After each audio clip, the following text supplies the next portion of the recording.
ipapakita po namin ngayon sa kanya ay papatulugin natin siya sa pamamagitan ng kamay. Sige, sige. Ano pangalan mo ito?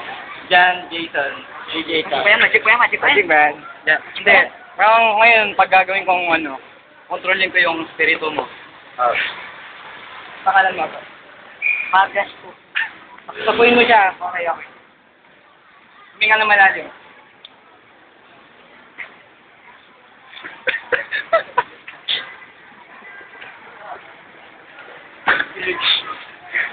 Ngayon, makikita na lahat na sasabihin ko sa kanya gagawin niya. Lahat ko na, tumalong ka. Malon. Ano pangalan mo? Bugok. Bugok ako. Si Bugok. Ngayon, ito yung Bugok ako, si Bugok. ano yung kalpasya mo? Bugok ako. Bugok! Hindi ka.